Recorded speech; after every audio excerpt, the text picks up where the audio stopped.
سامعین کرام، آپ سن رہے ہیں انسپیکٹر آغا ریاض احمد کی تفتیشی داستانوں کے سلسلے میں ایک دلچسپ اردو داستان جس کا نام ہے دلہن دل اور دلربا۔ مجھے امید ہے آپ کو میری یہ کاوش پسند آئے گی۔ آپ نے اگر ابھی تک میرا چینل مائی وائس سبسکرائب نہیں کیا تو ابھی میرے چینل کو سبسکرائب کر کے بیل نوٹیفیکیشن آن کر لیجئے تاکہ آنے والی ہر نئی کہانی کی اطلاع بر وقت آپ تک پہنچ سکے۔ ایک تھانے دار کو اپنی سروس کے دوران جن حالات و واقعات اور طرح طرح کے انسانوں کی ہر لمحہ رنگ بدلتی فطرت اس کے سامنے کھل کر آ جاتی ہے، عام آدمی اس کا تصور بھی نہیں کر سکتا۔ میرا بھی اپنی سروس کے دوران بڑے عجیب عجیب کرداروں سے واسطہ پڑتا رہا ہے۔ کچھ واقعات اور کردار ایسے ہوتے ہیں جو ہمیشہ کے لیے یاد رہ جاتے ہیں۔ دھرے شاہ بھی ایک ایسا ہی کردار تھا جو مجھے آج 81 برس عمر ہونے تک بھی نہیں بھول سکا۔ یہ غالباً 1950 یا 1951 کا واقعہ ہے۔ میں آپ کو دھرے شاہ کی سچی کہانی سنانے سے پہلے آج کے زمانے اور اس وقت کے زمانے میں فرق بتانا ضروری سمجھتا ہوں۔ یہ وہ زمانہ تھا جب ایٹم بم اور میزائلوں جیسے تباہ کن ہتھیار منظر عام پر نہیں آئے تھے۔ اس زمانے میں مردانگی کا اظہار جسمانی طاقت اور دلیری کا مظاہرہ کر کے کیا جاتا تھا۔ اس وقت کے آلات حرب مختلف تھے۔ دیہات میں ایک بڑی سی لاٹھی لے کر اس کے ایک سرے پر لوہے کا خول چڑھا کر اس خول میں سیسا پگھلا کر بھر لیا جاتا تھا۔ اس کا وار نہایت کاری ہوتا تھا۔ میں نے قتل کی کئی ایسی تفتیشیں کی ہیں جن میں ایسی لاٹھی کو آلائے قتل کے طور پر استعمال کیا گیا۔ اس لاٹھی سے بڑھ کر دوسرا خطرناک ہتھیار بلم، برچی اور کلہاڑی کا ہوتا تھا۔ شوقین لوگ بڑے خوبصورت اور رنگین نقش و نگار والے دستوں کی کلہاڑیاں ہاتھ میں رکھتے تھے۔ کلہاڑی اور برچی سے بھی بڑھ کر جو آخری مہلک ہتھیار تھا وہ صرف جرائم پیشہ لوگوں کے پاس ہوتا تھا۔ یہ درے کی بنی دیسی ساخت کی بندوقیں ہوتی تھیں۔ اس کے علاوہ جاگیردار، سیٹھ لوگ اور برسر اقتدار طبقے کے پاس انگلینڈ کی بنی بندوقیں یا پستول ہوتے تھے۔ سب سے زیادہ مہلک ہتھیار ہینڈ گرنیڈ تھا، جو کشمیر کی جنگ کے بعد کچھ لوگوں کے ہاتھ لگ گیا تھا اور انہوں نے گاہے بگاہے اس کا استعمال بھی کیا۔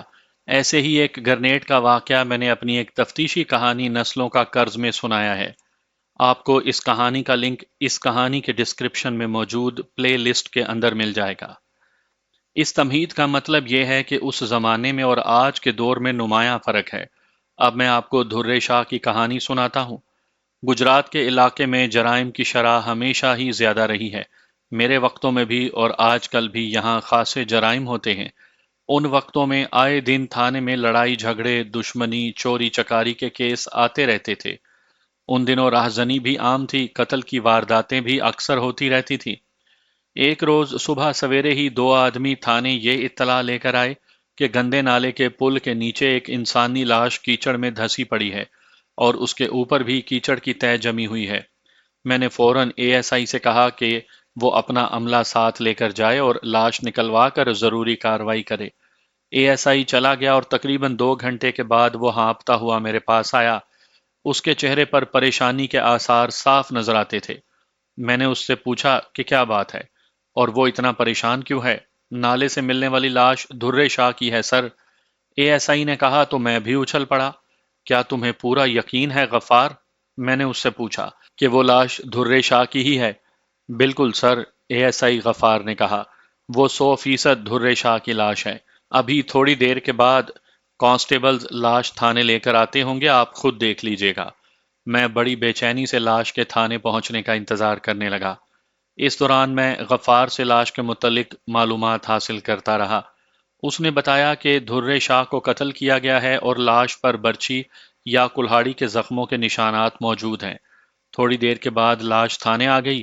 اسے ایک پرانی سی چارپائی پر رکھا گیا تھا اور اوپر ایک میلی سی چادر ڈال دی گئی تھی۔ میں نے چادر اٹھا کر لاش کو دیکھا اور پہلی نظر میں ہی دیکھ لیا کہ وہ دھرے شاہ ہی کی لاش تھی۔ ہمیشہ کی طرح اس نے ریشمی کپڑے کا کرتا اور ریشمی لاچا پہن رکھا تھا۔ صاف نظر آ رہا تھا کہ اسے کلہاڑی کے وار کر کے قتل کیا گیا ہے۔ کلہاڑی کا ایک وار گردن کے داہنی طرف اس جگہ پر تھا جہاں گردن کندھوں سے ملتی ہے۔ یہ بڑا کاری وار تھا اور خاصی گہرائی تک چلا گیا تھا اور غالباً یہی موت کا باعث بنا ہوگا۔ کلہاڑی کا ایک وار کالر کے بون یعنی ہنسلی کی ہڈی پر لگا تھا اور ہڈی کٹ گئی تھی۔ ہنسلی کی ہڈی انسانی جسم کی سب سے نازک ہڈی ہوتی ہے اور معمولی ضرب سے بھی ٹوٹ جاتی ہے۔ کلہاڑی کا تیسرا وار پسلیوں پر لگا تھا اور دو پسلیوں کو گہری ضربیں لگی تھیں۔ میں نے اس کی جیبوں کی تلاشی لی تو کرتے کی جیب سے کچھ چھوٹے نوٹ نکلے جو بھیگے ہوئے تھے۔ اس کے بائیں ہاتھ میں سونے کی انگوٹھی بھی موجود تھی۔ اس کا صاف مطلب یہ تھا کہ اسے لوٹنے کی غرض سے قتل نہیں کیا گیا، بلکہ یہ قتل کسی دشمنی کا نتیجہ ہے۔ میں نے ضروری کارروائی کے بعد لاش کو پوسٹ مارٹم کے لیے بھجوا دیا۔ لاش پوسٹ مارٹم کے لیے چلی گئی تو میں اس قتل کے کیس کے متعلق سوچنے لگا۔ میں بڑا حیران تھا کہ دھرے شاہ جیسے نامی گرامی بدماش کو کس نے قتل کر دیا۔ بڑے بڑے غنڈے بدماش اس سے ڈرتے تھے اور تھانے میں بھی اس کا ریکارڈ موجود تھا۔ وہ ہسٹری شیٹر تھا۔ پولیس والے بھی سوچ سمجھ کر اس پر ہاتھ ڈالتے تھے۔ یہی وجہ تھی کہ اے ایس آئی غفار خاصا بوکھلا گیا تھا۔ یہاں میں سامعین کی دلچسپی کے لیے دھرے شاہ کے متعلق کچھ دلچسپ باتیں بتانا ضروری سمجھتا ہوں۔ دھرے شاہ رحیم پور کا رہنے والا تھا۔ اس کا اصل نام تو جانے کیا تھا، سب لوگ اسے دھرے شاہ کہتے تھے۔ وہ اپنی اچھی صحت اور دلیرانہ وارداتوں کی وجہ سے پورے علاقے میں مشہور تھا۔ وہ دوہرے قد اور گٹھے ہوئے بدن کا مالک تھا۔ اس کا چہرہ بھرا بھرا، اس پر بڑی بڑی مونچھیں اسے باروب بناتی تھیں۔ وہ بے انتہا طاقتور انسان تھا۔ میلے ٹھیلوں کا تو وہ بڑا شوقین تھا اور خصوصی اہتمام سے میلے پر جاتا تھا۔ اس کا میلے میں جانے کا انداز بڑا دلچسپ ہوتا تھا۔ وہ گہرے سبز رنگ کا کڑھائی والا ریشمی کرتا اور ریشمی لاچا پہن لیتا، سر پر لمبے بالوں کو ایک ریشمی پٹی باندھتا اور ایک ریشمی پٹکا دونوں ہاتھوں میں پکڑ کر ڈھول کی تھاپ پر کبھی ایک ٹانگ پر اور کبھی دوسری ٹانگ پر ناچتا ہوا کئی فرلانگ کا فاصلہ طے کر کے میلے تک جاتا تھا اور بھرے میلے میں ڈانگ سوٹے کی لڑائی کے لیے للکارتا تھا، مگر اس کے خوف سے کسی کو اس کے مقابلے پر آنے کی ہمت نہیں ہوتی تھی۔ رات کے وقت اس کے علاقے میں اس کی حکومت ہوتی تھی۔ لوگ ڈر کے مارے ادھر سے گزرتے ہی نہیں تھے۔ اگر کوئی گھڑ سوار یا تانگے والا رات کو ادھر سے گزرتا تو دھرے شاہ کی حدود میں آ کر رفتار تیز کر لیتا، لیکن دھرے شاہ انتہائی تیز رفتاری سے دوڑ لگا کر بھاگتے گھوڑے یا تانگے تک پہنچ کر باغ پکڑ کر روک لیتا تھا۔ شاید یہی وجہ تھی کہ لوگ اسے گھوڑے شاہ بھی کہتے تھے۔ اب اسی دھرے شاہ کو کسی نے کلہاڑی کے وار کر کے قتل کر دیا تھا تو میرا حیران ہونا بجا تھا، کیونکہ وہ اکیلا دو تین آدمیوں پر بھاری تھا۔ وہ بے شک جرائم پیشہ آدمی تھا، لیکن مجھے اس کے قتل کی تفتیش کر کے قاتل کو پکڑ کر عدالت میں پیش کرنا تھا۔ میرا خیال تھا کہ دھرے شاہ کسی دوسرے جرائم پیشہ آدمیوں کے ہاتھوں مارا گیا۔ ایسے لوگوں کی اکثر آپس میں دشمنیاں ہوتی ہیں۔ میں نے اپنی تفتیش کا آغاز انہی لوگوں سے کرنے کا فیصلہ کر لیا۔ پوسٹ مارٹم رپورٹ جلد ہی آ گئی۔ اس میں موت کا باعث زیادہ خون کا بہہ جانا لکھا گیا تھا اور اس کا باعث وہی کلہاڑی کے زخم تھے جن کی تفصیل میں بتا چکا ہوں۔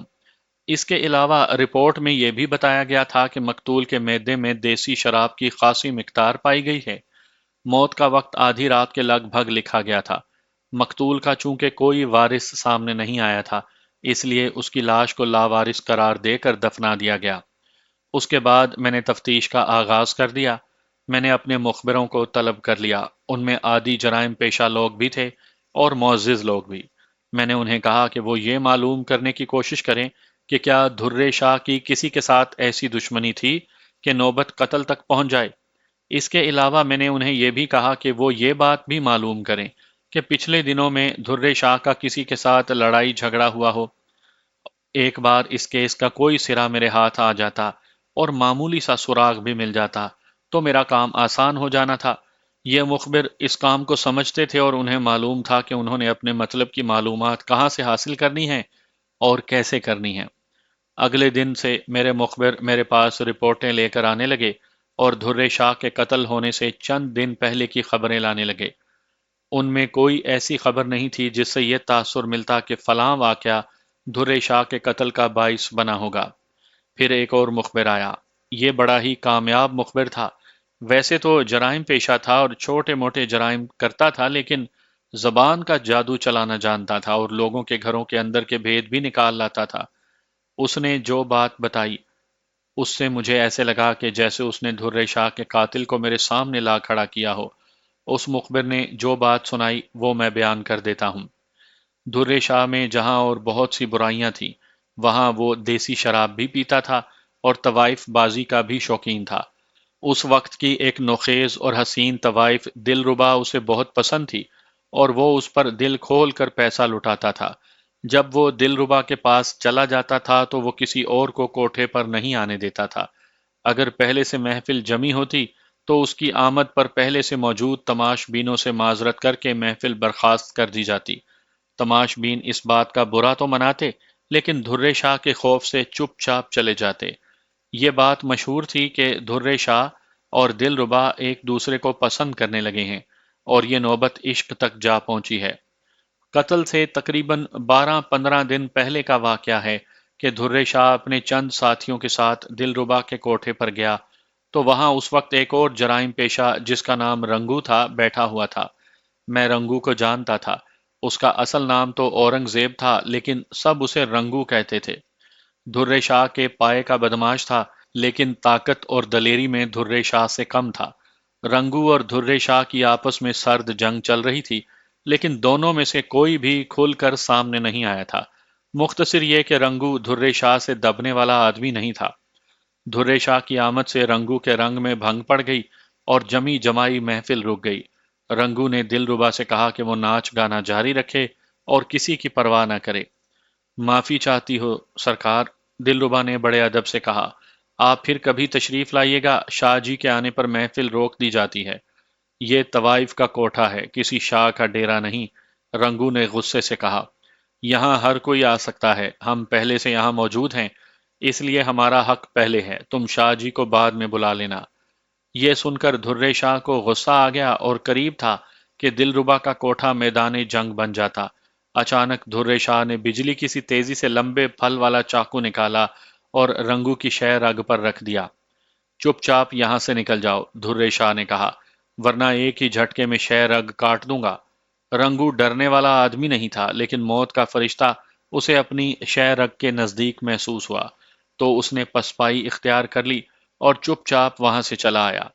اسے اس بے عزتی کا بڑا رنج تھا۔ اس کے ساتھیوں کے سامنے دھرے شاہ نے اس کو ذلیل کر کے دلربا کے کوٹھے سے نکال دیا تھا۔ اس نے قسم کھائی تھی کہ وہ اس بے عزتی کا بدلہ ضرور لے گا۔ میرے مخبر نے یہ ساری باتیں رنگو کے ایک ساتھی سے معلوم کی تھی جو اس کا دوست تھا۔ میں نے اسے اپنے کام کی کچھ اور باتیں پوچھ کر اسے جانے کی اجازت دے دی۔ جانے سے پہلے میں نے اسے کچھ نقد انعام اور شاباش دی تو وہ خوشی خوشی چلا گیا۔ اس کے جانے کے بعد میں نے اپنے اے ایس آئی کو بلا کر تمام صورتحال اس کے سامنے رکھ دی۔ میرا اور اس کا ایک ہی خیال تھا کہ دھرے شاہ کو رنگو نے قتل کیا ہے اور اس کے پاس قتل کی وجہ بھی موجود ہے۔ میں نے ایک ہیڈ کانسٹیبل کو بلایا اور اس سے کہا کہ وہ 2 کانسٹیبلوں کو ساتھ لے جائے اور رنگو کو تھانے لے آئے۔ میں نے یہ بھی کہا کہ اگر وہ شرافت سے نہ آنا چاہے تو اس کو ہتھ کڑی لگا کر لے آئے۔ ہیڈ کانسٹیبل اسی وقت 2 کانسٹیبلوں کو ساتھ لے کر چلا گیا اور تقریباً 1-1.5 گھنٹے کے بعد رنگو کو ساتھ لے کر واپس آ گیا۔ وہ شرافت سے آ گیا تھا اور ہتھ کڑی لگانے کی نوبت نہیں آئی تھی۔ اس نے آتے ہی بڑے غلامانہ انداز میں تقریباً رکوع کی حالت میں جھک کر سلام کیا۔ حکم آغا صاحب، اس نے بڑے فدویانہ انداز میں کہا۔ خادم کو کیسے یاد کیا ہے؟ مجھے چکر دینے کی کوشش نہ کرنا رنگو، میں نے اس سے کہا۔ جو پوچھوں سچ سچ بتا دو گے تو فائدے میں رہو گے۔ آپ پوچھیں سرکار، رنگو نے کہا۔ غلط بیانی کروں تو بے شک کھال اتروا کر بھس بھروا دینا۔ تمہیں معلوم ہے کہ دھرے شاہ مارا گیا ہے؟ میں نے اس سے پوچھا۔ ہاں سرکار، رنگو نے سنبھل کر کہا۔ اڑتی اڑتی خبر سنی تو تھی کہ دھرے شاہ قتل ہو گیا ہے۔ تمہارا کیا خیال ہے رنگو؟ میں نے اس سے پوچھا۔ ایسے زبردست آدمی کو کون قتل کر سکتا ہے؟ میں کیا کہہ سکتا ہوں سرکار، رنگو نے کہا۔ ہو سکتا ہے کہ کسی کے ساتھ اس کی دشمنی ہو۔ تمہاری اور دھرے شاہ کی بھی تو دشمنی تھی، میں نے اس کی آنکھوں میں آنکھیں ڈال کر کہا۔ وہ ایک دم گھبرا گیا اور نظریں چرانے لگا۔ اس کی سمجھ میں نہیں آ رہا تھا کہ وہ کیا کہے۔ میری بھلا اس کے ساتھ کیا دشمنی ہونی تھی؟ اس نے سنبھل کر کہا۔ اس سے تو سب ڈرتے تھے اور میں بھی اس سے بچ کر رہتا تھا۔ مجھے اس پر غصہ آ گیا۔ وہ سیدھی بات کرنے کے بجائے گھما پھرا کر بات کر رہا تھا اور مجھے چکر دینے کی کوشش میں تھا۔ تمہاری اس کے ساتھ دشمنی تھی یا نہیں؟ میں نے اسے ڈانٹ کر کہا۔ بولو ہاں یا نہ۔ نہیں سرکار، رنگو نے گھونٹ سا نگل کر کہا، میری اس کے ساتھ کوئی دشمنی نہیں تھی۔ میں نے میز پر پڑا ہوا بید کا ڈنڈا اٹھایا اور زور سے میز پر مار کر اس سے کہا کہ وہ کھڑا ہو جائے۔ وہ ڈنڈے کے دھماکے سے اچھل کر اٹھا اور چند قدم پیچھے ہٹ کر کھڑا ہو گیا۔ دیوار کے ساتھ لگ کر کھڑے ہو جاؤ، میں نے اپنی کرسی سے اٹھتے ہوئے کہا۔ میں نے تمہاری عزت کی تھی اور کرسی پر بٹھایا تھا۔ میں نے اس کے قریب جا کر کہا، میں نے پہلی بات تم سے یہ کہی تھی کہ جھوٹ نہ بولنا، مگر تم مسلسل جھوٹ بولتے چلے جا رہے ہو۔ اب میں دیکھتا ہوں کہ تم کیسے جھوٹ بولتے ہو۔ وہ پیچھے ہٹتا ہٹتا دیوار سے جا لگا، اگرچہ وہ پختہ کار جرائم پیشہ تھا لیکن گھبرا گیا تھا۔ دلربا کے کوٹھے پر کیا ہوا تھا؟ میں نے بیت کا ڈنڈا اس کی شہ رگ پر رکھ کر ذرا سا دباؤ ڈال کر پوچھا۔ اب تو وہ اور زیادہ گھبرا گیا اور اس کا رنگ پیلا پڑ گیا۔ اس کے وہم و گمان میں بھی نہیں تھا کہ مجھے اس بات کا علم ہو سکتا ہے۔ وہ مجھے اس طرح دیکھنے لگا جیسے میں کوئی جادوگر ہوں اور اس کے اندر تک جھانک سکتا ہوں۔ ویسے تم اپنی زبان کے پکے ہو، میں نے اس سے کہا۔ تم نے دھرے شاہ سے اپنی بے عزتی کا بدلہ لینے کی قسم کھائی تھی اور اسے قتل کر کے اپنی قسم پوری کر لی۔ یہ غلط ہے، بالکل غلط۔ اچانک اسے جیسے ہوش آ گیا ہو اور وہ ہذیانی انداز میں چیخنے لگا، میں نے اسے قتل نہیں کیا، کسی نے آپ کو غلط بتایا ہے۔ وہ چیخ چیخ کر اور قسمیں کھا کھا کر اپنی بے گناہی کا یقین دلانے کی کوشش کرنے لگا۔ پھانسی کا پھندا سامنے نظر آ رہا ہو تو بڑے بڑے مجرم دل چھوڑ بیٹھتے ہیں۔ موت چیز ہی ایسی ہے۔ اقبالی بیان دے دو اور فائدہ مجھ سے لو، میں نے اسے پھسلانے کے لیے لالچ دیا۔ مرنے والے سے ایک دنیا تنگ تھی، تم نے اسے قتل کر کے ثواب کا کام کیا ہے۔ میں ایسا ڈھیلا کیس تیار کروں گا کہ جج تمہیں شک کا فائدہ دے کر بری کر دے گا۔ رنگو پھر رونے اور قسمیں کھانے لگا کہ دھرے شاہ کو اس نے قتل نہیں کیا۔ اس نے دلربا بائی کے کوٹھے پر ہونے والے جھگڑے کا اعتراف کر لیا اور یہ بھی مان لیا کہ اس نے دھرے شاہ سے بدلہ لینے کی قسم کھائی تھی، لیکن سرکار یہ قتل میں نے نہیں کیا۔ رنگو نے دونوں ہاتھ جوڑ کر کہا، میں چھوٹے موٹے جرم ضرور کرتا ہوں لیکن قتل جیسا جرم کبھی نہیں کیا۔ میں نے اس پر بہت جرا کی اور گھما پھرا کر اپنے مطلب کی بات اس کے منہ سے نکلوانے کی کوشش کی، لیکن وہ اتنا کچا نہیں تھا کہ میرے چکر میں آ جاتا۔ مجھے چونکہ پورا یقین ہو چکا تھا کہ قتل رنگو نے ہی کیا ہے، اس لیے میں نے اس پر تشدد کرنے کا فیصلہ کر لیا اور اے ایس آئی غفار سے کہا کہ وہ اسے لے جائے اور اس سے اقبالی بیان حاصل کرے۔ اے ایس آئی اسے لے گیا۔ وہ دن گزر گیا تھا، میں تھانے سے اٹھ کر گھر آیا۔ مجھے یقین تھا کہ صبح تک میرا عملہ رنگو سے اقبالی بیان لے لے گا۔ اگلے دن تھانے پہنچ کر روز مرہ کے کام نپٹائے۔ اس کے بعد ایک جھگڑے کا کیس آ گیا، ان لوگوں کا میں نے راضی نامہ کروا دیا۔ اس میں خاصا وقت ضائع ہو گیا۔ ان کاموں سے فارغ ہونے کے بعد میں نے اے ایس آئی سے رنگو کے بارے میں پوچھا کہ اس نے اقبالی بیان دینے پر رضامندی ظاہر کی کہ نہیں۔ وہ تو پتھر بن گیا ہے سر، اے ایس آئی نے کہا۔ وہ انکار پر ڈٹا ہوا ہے اور بے پناہ تشدد برداشت کر رہا ہے۔ میں نے اسے کہا کہ وہ رنگو کو میرے سامنے پیش کر دے۔ اے ایس آئی نے ایک کانسٹیبل سے کہا کہ وہ ملزم رنگو کو لے آئے۔ کانسٹیبل چلا گیا اور تھوڑی دیر کے بعد رنگو کو ساتھ لے آیا۔ رنگو کی حالت بہت بری ہو رہی تھی۔ رنگو کرسی پر بیٹھ کر گہری گہری سانسیں لینے لگا، جیسے بڑی دور سے بھاگتا ہوا آیا ہو۔ اس نے بڑا ظالمانہ تشدد برداشت کیا تھا۔ میں ایسے تشدد کی اجازت صرف عادی جرائم پیشہ ملزموں کے لیے دیا کرتا تھا۔ اقبالی ہو جاؤ اور جان چھڑاؤ رنگو، میں نے اس سے کہا، ورنہ تمہاری کھال اتار دوں گا۔ آپ کے پاس اختیار ہے سرکار، رنگو نے کمزور سی آواز میں کہا۔ آپ میری کھال اتار سکتے ہیں لیکن میں کسی اور کا پھندا اپنی گردن میں نہیں ڈالوں گا۔ اس کی آواز میں اگرچہ کمزوری تھی لیکن اس کا لہجہ اس بات کا غماز تھا کہ وہ جھوٹ نہیں بول رہا۔ میں اس کی بات پر یقین کر کے اسے چھوڑ بھی نہیں سکتا تھا۔ اس کی وجہ یہ تھی کہ ابھی تک میں نے جتنی بھی تفتیش کی تھی اس میں رنگو ہی ایک ایسا مشتبہ نظر آیا تھا جس پر دھرے شاہ کو قتل کرنے کا شک کیا جا سکتا تھا۔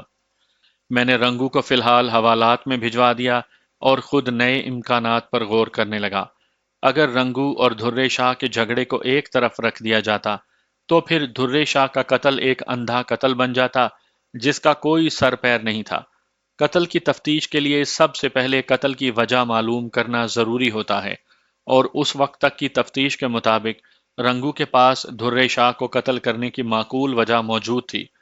سوچتے سوچتے اچانک مجھے خیال آیا کہ میں دلربا کو نظر انداز کر رہا ہوں۔ مجھے اس سے بھی پوچھ گچھ کرنی چاہیے تھی۔ اس سے ملنے کا فیصلہ کر لیا اور اسی وقت ایک حوالدار اور ایک کانسٹیبل کو ساتھ لے کر وہاں جا پہنچا۔ دن کے 12 بجے کے بعد کا وقت تھا۔ مجھے معلوم تھا کہ یہ مخلوق راتوں کو جاگتی اور دن کو سوتی ہے۔ جس وقت میں وہاں پہنچا وہ ان لوگوں کے ناشتے کا وقت تھا۔ میں جن وقتوں کی بات کر رہا ہوں اس وقت گجرات میں کوئی باقاعدہ بازار حسن نہیں تھا۔ چند لوگ یہ کام کرتے تھے اور انگریز کے وقتوں سے ان کے پاس لائسنس تھا۔ آج کل تو ہر چھوٹے بڑے شہر میں بدی کے یہ مرکز کھل گئے ہیں اور یہ کام پولیس کی سرپرستی میں ہو رہا ہے۔ تھانے دار اپنے علاقے کا بادشاہ ہوتا ہے۔ جب ان لوگوں کو میری آمد کی اطلاع ملی تو ان کے ہاتھ پیر پھول گئے۔ فوراً مجھے ڈرائنگ روم میں بٹھایا گیا اور دلربا کی ماں میرے پاس آ کر جھک کر آداب بجا لائی۔ ہمارے نصیب جاگ گئے حضور، اس نے میری بلائیں لیتے ہوئے کہا۔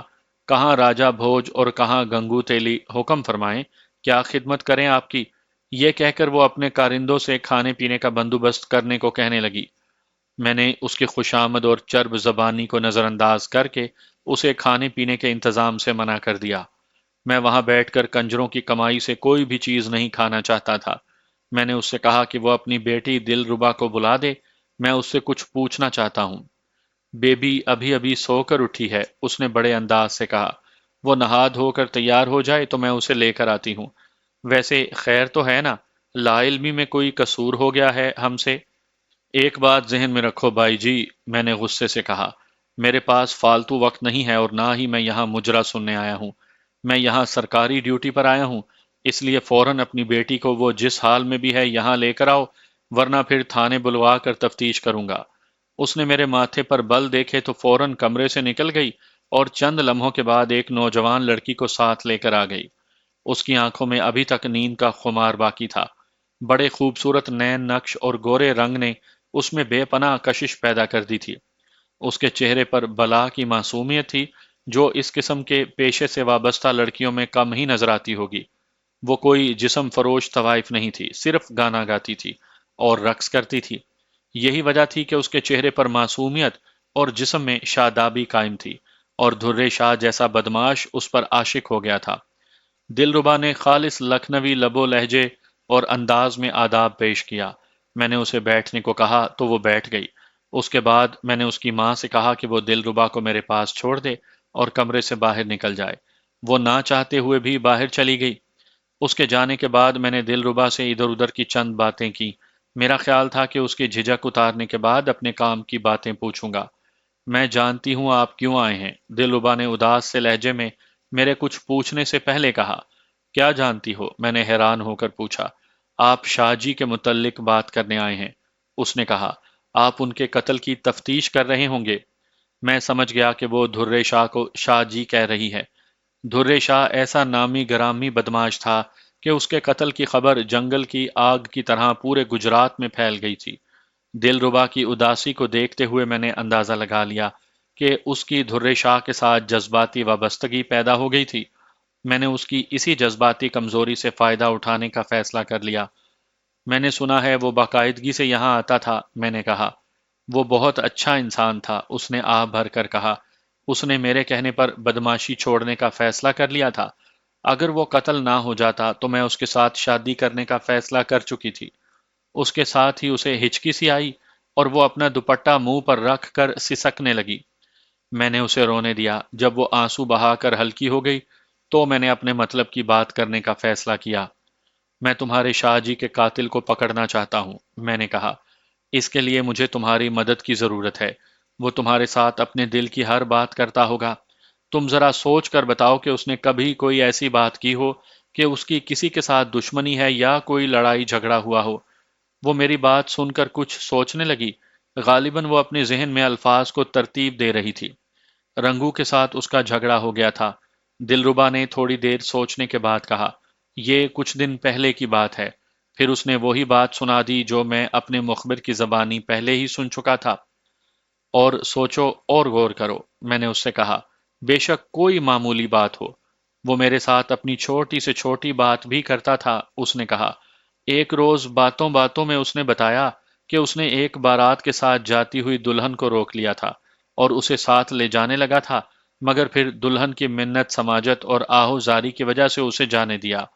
یہ سن کر میں چونک پڑا۔ یہ ایسی بات تھی کہ کوئی بھی غیرت مند انسان مرنے مارنے پر اتر سکتا ہے۔ میں نے اس سے پوچھا کہ یہ واقعہ کتنے دن پہلے کا ہے؟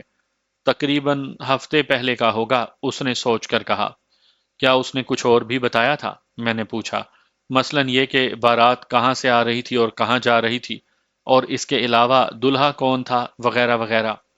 بارات رحیم پور واپس جا رہی تھی، اس نے کہا۔ یہ نہیں معلوم کہ دلہن کو کہاں سے لے کر آ رہی تھی۔ میرے لیے اتنی معلومات ہی کافی تھی کہ دلہا کے گاؤں کا پتہ لگ گیا تھا۔ میں نے کرید کرید کر دلربا سے بہت سی باتیں پوچھی، لیکن اس سے کوئی کام کی بات معلوم نہ ہو سکی۔ میں نے اسے یقین دلا دیا کہ میں جلد ہی اس کے شاہ جی کے قاتل کو پکڑ لوں گا۔ پھر میں نے دیکھا کہ دلربا کی آنکھوں میں نمی اترنے لگی تھی۔ مجھے اس کی جذباتی وابستگی سے کوئی دلچسپی نہیں تھی۔ میں وہاں سے سیدھا تھانے آ گیا۔ رحیم پور میرے تھانے کے علاقے کا گاؤں تھا۔ میرے لیے یہ معلوم کرنا مشکل نہیں تھا کہ ہفتہ 10 دن یا اس سے زیادہ دن پہلے گاؤں میں کس کی شادی ہوئی تھی۔ یہ کام میں نے پولیس کے ذریعے کرنے کے بجائے مخبروں کے ذریعے کرنا بہتر سمجھا۔ اس کی وجہ یہ تھی کہ یہ بات ایسی تھی کہ جس کی بھنک بھی ان لوگوں نے کسی کو نہ ملنے دی ہوگی، کہ ان کی نئی نویلی دلہن کو کسی غنڈے بدماش نے روک لیا تھا۔ میرے مخبروں میں ایک عورت بھی تھی۔ یہ انتہائی چالاک عورت تھی۔ لوگوں کے گھروں کے اندر تک کے راز نکال لاتی تھی۔ اس کا نام زکیہ تھا۔ میں نے زکیہ کو تھانے طلب کر کے اسے ساری بات سمجھا دی کہ کیا واقعہ ہوا تھا اور اس نے کیا معلوم کرنا ہے۔ زکیہ چلی گئی اور پھر دوسرے دن میرے پاس آئی۔ وہ راز کی بات نکال لائی تھی۔ اس نے ایک نئی بات سنا دی۔ یہ بات میں آپ کو اپنے الفاظ میں سنا دیتا ہوں۔ زکیہ نے اس شخص کا سراغ لگا لیا تھا جس کی شادی حال ہی میں ہوئی تھی۔ اس کا نام خضر شاہ تھا اور اس کی دلہن سلمہ کا تعلق بھلے وال سے تھا۔ زکیہ نے ایک ایسی عورت سے دوستی گانٹ لی جو سلمہ کے بہت قریب تھی اور اس کی سہیلی بن گئی تھی۔ یہ زکیہ کی فنکاری تھی کہ اس نے دلہن سلمہ کی سہیلی کے سینے سے وہ بات نکال لی جو بہت چھپا کر رکھی گئی تھی۔ خضر شاہ کی شادی بھلے وال میں ہوئی تھی۔ فاصلہ تو زیادہ نہیں تھا، لیکن گرمیوں کے دن ہونے کی وجہ سے لڑکی والوں نے رخصتی کا وقت سورج ڈھلنے کے بعد کا رکھا تھا۔ اس لیے دوسرے مہمان تو کھانا کھانے کے بعد اپنے طور پر گھروں کو چلے گئے تھے اور بارات کے ساتھ خاص خاص رشتہ دار ہی رہ گئے تھے، جن کی تعداد کوئی 15-16 کے لگ بھگ ہوگی۔ یہ لوگ دلہن کو لے کر آ گئے۔ اس وقت رواج کے مطابق دلہن ڈولی میں بیٹھی تھی اور ڈولی کو 4 کہاروں نے اٹھا رکھا تھا۔ دلہا آگے آگے گھوڑے پر سوار چل رہا تھا۔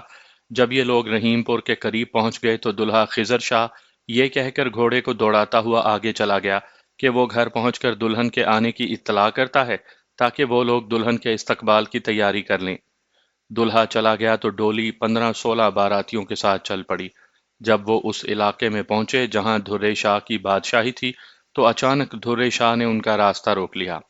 اس وقت اس کے ہاتھ میں سیسا بھری وزنی لاٹھی تھی۔ ڈولی کے ساتھ جتنے بھی لوگ تھے وہ ڈر گئے۔ اس وقت دھرے شاہ کا نام ہی دہشت کے لیے کافی تھا۔ باراتیوں کا خیال تھا کہ دھرے شاہ ان کی جیبیں خالی کروائے گا، لیکن اس وقت سب لوگ پریشان ہو گئے جب دھرے شاہ نے دلہن کو اپنے ساتھ لے جانے کا ارادہ ظاہر کیا۔ انہوں نے دھرے شاہ کو سمجھانے کی کوشش کی لیکن وہ نہ مانا۔ اس نے دلہن کو ڈولی سے باہر نکال لیا اور کسی نے مزاحم ہونے کی کوشش نہیں کی۔ دلہن سلمہ بڑی سمجھدار اور باحوصلہ لڑکی تھی۔ اس نے صورتحال کی سنگینی کو سمجھ لیا اور بڑی جرت اور حکمت عملی سے کام لیا۔ سنا ہے تم سید ہو دھرے شاہ؟ اس نے دھرے شاہ سے کہا، میں بھی سید ہوں۔ تمہیں ایک سید زادی کی عزت کا خیال رکھنا چاہیے۔ ہم دونوں خاندانوں کی عزت کا بھرم رکھنا تمہارا فرض ہے۔ اس کے باوجود بھی اگر تم طاقت کے نشے میں مست ہو کر ضرور ہی ایسا کرنا چاہتے ہو تو میری ایک شرط مان لو۔ شرط بتاؤ، دھرے شاہ نے کہا۔ ماننے والی ہوئی تو مان لوں گا۔ تم مجھے یہاں سے جانے دو، دلہن سلمہ نے کہا۔ مجھے ہاتھ بھی نہ لگانا، میں گھر جا کر اپنے خاوند کو ساری بات سناؤں گی۔ اگر اس کے اندر جرت اور غیرت ہوئی تو وہ تم سے خود نپٹ لے گا، اور اگر اس نے بے غیرتی یا بزدلی کا مظاہرہ کیا تو میں اسے علیحدگی حاصل کر کے خود تمہارے پاس آ جاؤں گی۔ اگر تم مجھے حاصل کرنا چاہتے ہو تو مجھ سے نکاح کر لینا۔ ایک بات ذہن میں رکھو، اگر تمہارے دل میں کوئی ایسا ویسا خیال ہے کہ زبردستی کر لوگے تو میں اپنی جان دے دوں گی۔ عزت پر آنچ نہیں آنے دوں گی۔ یہ ایک سید زادی کا وعدہ ہے تم سے۔ دھرے شاہ کی مردانگی نے یہ بات گوارا نہ کی کہ ایک لڑکی کے چیلنج سے منہ موڑ لے۔ اس نے دلہن سلمہ کا یہ چیلنج قبول کر لیا اور اس کو 2 ہفتے کی مہلت دی کہ اس دوران اگر اس کے شوہر خضر شاہ نے اسے قتل نہ کیا یا اس کے سامنے نہ آیا تو سلمہ خود اس کے پاس آ جائے۔ اگر سلمہ نہ آئی تو وہ اس کے شوہر کو قتل کر کے اسے اٹھا لائے گا اور بے نکاحی بیوی بنا لے گا۔ اس کے بعد اس نے سلمہ کو ڈولی میں واپس بٹھایا اور جانے کی اجازت دے دی۔ اپنے شوہر کے گھر آ کر اس نے ساری بات اپنے دلہا خضر شاہ کو بتائی۔ خضر شاہ نے اس کو تسلی دی کہ وہ بالکل فکر نہ کرے، وہ اس کی عزت کی حفاظت اپنی جان پر کھیل کر بھی کرے گا اور دھرے شاہ سے نمٹ لے گا۔ اس کے بعد خضر شاہ نے گھر میں موجود اس واقعے کے گواہ رشتہ داروں سے کہا کہ وہ اس واقعے کو اپنے تک محدود رکھیں اور بات باہر نہ نکلنے دیں۔ ان سب لوگوں نے تو اس بات کو اپنے سینوں میں دبا لیا، لیکن سلمہ خود رازداری نہ رکھ سکی اور عورت کی فطری کمزوری کا شکار ہو گئی۔ سیانوں نے سچ کہا ہے کہ عورتیں پیٹ کی ہلکی ہوتی ہیں۔ سلمہ نے باتوں باتوں میں یہ بات اپنی سہیلی کو سنا دی اور رازداری رکھنے کا وعدہ بھی لیا، لیکن وہ یہ بات بھول گئی تھی کہ جسے وہ بات راز رکھنے کو کہہ رہی ہے وہ بھی تو ایک عورت ہے۔ اس عورت کے پیٹ سے یہ راز میری مخبر ذکیہ نے نکال لیا۔ دیکھا جائے تو اس مخبر عورت ذکیہ نے میرا سارا مسئلہ ہی حل کر دیا تھا۔ اب مجھے پکا یقین ہو گیا تھا کہ دھرے شاہ سلمہ کے شوہر خضر شاہ کے ہاتھوں قتل ہوا ہے۔ میں نے ذکیہ کو شاباش دی اور اپنی جیب سے نقد انعام بھی دیا۔ اب میرا کام آسان ہو گیا تھا۔ میں نے اسی وقت ASI غفار کو بلایا اور اس سے کہا کہ وہ رحیم پور چلا جائے اور خضر شاہ کو اپنی حراست میں لے کر تھانے لے آئے۔ میں نے ان لوگوں کی گاؤں میں عزت کے خیال سے ASI سے یہ بھی کہا کہ وہ کوشش کرے کہ خضر شاہ کو ہتھکڑی نہ لگانی پڑے۔ وہ میری بات سمجھ گیا اور چلا گیا۔ میں بے چینی سے خضر شاہ کے آنے کا انتظار کرنے لگا۔ خاصی دیر کے بعد ASI نے آ کر بتایا کہ خضر شاہ اسی روز سے گھر سے غائب ہے جس روز دھرے شاہ کی لاش ملی تھی۔ اس کے گھر والوں سے پوچھا تو انہوں نے بھی لا علمی کا اظہار کیا۔ صورتحال ایسی ہو گئی تھی کہ خضر شاہ نے گھر سے غائب ہو کر اپنے خلاف اس شک کو پختہ کر دیا تھا کہ مقتول دھرے شاہ کو اسی نے قتل کیا ہے۔ میں نے ایک بار پھر اپنے مخبروں کا جال ہر طرف پھیلا دیا۔ ان لوگوں نے یہ معلوم کرنا تھا کہ خضر شاہ کے دوست کون کون سے ہیں اور وہ کہاں روپوش ہو سکتا ہے۔ اس کے علاوہ میں نے ایک مخبر کی مستقل ڈیوٹی خضر شاہ کے گھر پر لگا دی کہ وہ خفیہ طور پر گھر پر نظر رکھے اور جو ہی خضر شاہ گھر آئے فوراً تھانے اطلاع دے آئے۔ ایک دن گزر گیا اور خضر شاہ کی کوئی اطلاع نہ ملی۔ پھر دوسرا دن بھی گزر گیا، خضر شاہ یوں غائب ہو گیا جیسے گدھے کے سر سے سینگ۔ میں نے 2-3 جگہوں پر چھاپے بھی مارے لیکن خضر شاہ کہیں نہ ملا۔ اسی رات کے 10-11 بجے کا وقت ہوگا جب تھانے سے اطلاع آئی کہ اس مخبر نے جو خضر شاہ کی گھر کی نگرانی کر رہا تھا اطلاع دی ہے کہ خضر شاہ اپنے گھر آیا ہوا ہے۔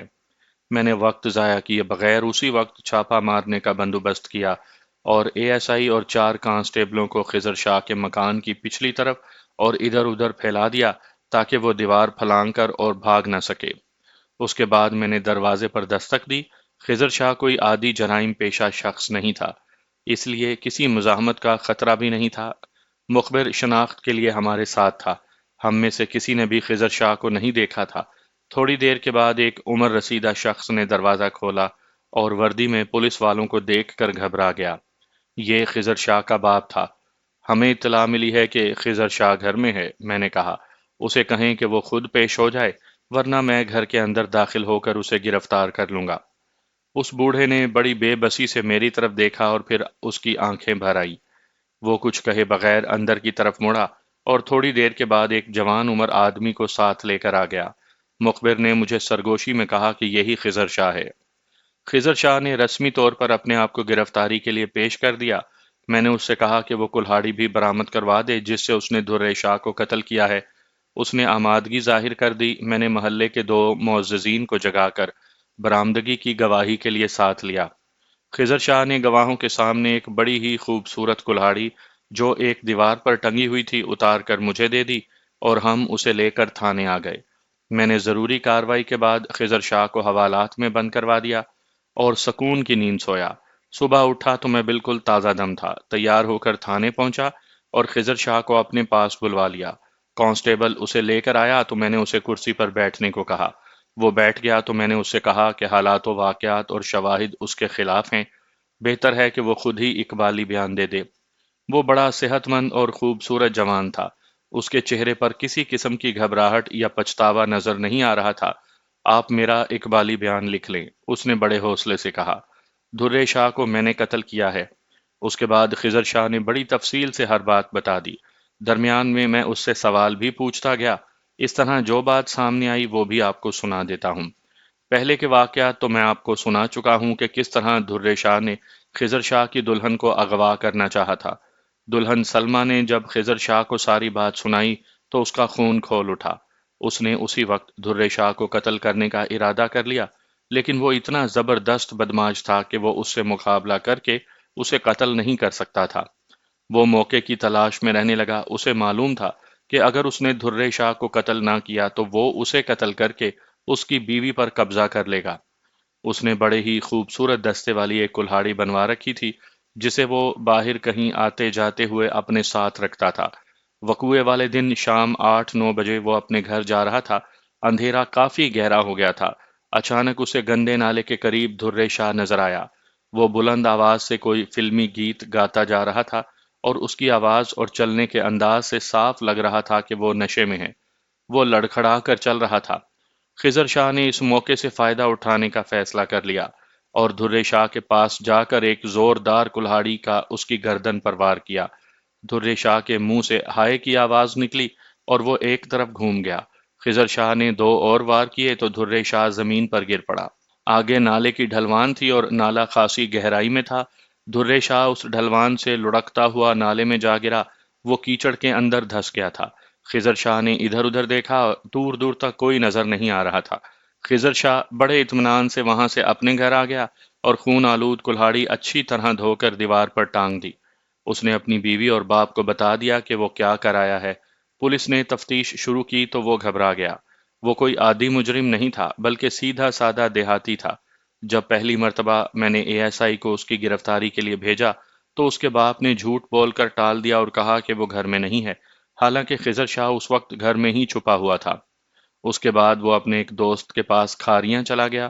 گرفتاری والی رات وہ گھر والوں سے اور اپنی نئی نویلی دلہن سے ملنے آیا تھا کہ مخبر نے تھانے اطلاع کر دی۔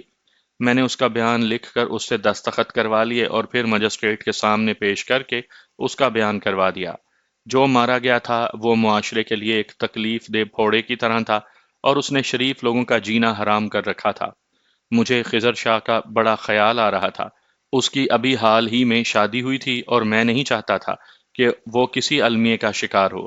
جب میں نے کیس تیار کیا تو اس میں جان بوجھ کر 1-2 ایسے سکم رکھ دیے جو خضر شاہ کے حق میں جاتے تھے۔ بہرحال مقدمہ چلا۔ خضر شاہ کا وکیل اتنا ذہین نہیں تھا۔ وہ میرے چھوڑے ہوئے سکم سے کوئی فائدہ نہیں اٹھا سکا تھا۔ جج نے خضر شاہ کو 7 سال قید بامشقت کی سزا سنا دی۔ میں نے خضر شاہ کے باپ کو الگ کر کے سمجھایا کہ وہ سیشن کورٹ میں اس سزا کے خلاف اپیل کریں۔ اس کے ساتھ ہی میں نے اس سے کہا کہ وہ کوئی دوسرا وکیل کریں جو تجربہ کار ہو۔ اس نے میری ہدایت پر عمل کیا۔ انہوں نے اپیل کر دی۔ یہ وکیل بڑا تجربہ کار تھا۔ اس نے میرے چھوڑے ہوئے سکم سے پورا فائدہ اٹھایا اور خضر شاہ کو اپیل میں صاف بری کروا لیا۔ ہو سکتا ہے کہ سننے والے میرے اس اقدام کو غلط کہیں کہ میں نے ایک قاتل کی مدد کر کے غلط کام کیا ہے، لیکن میری نیت نیکی کی تھی اور میرے ضمیر پر اس کا کوئی بوجھ نہیں۔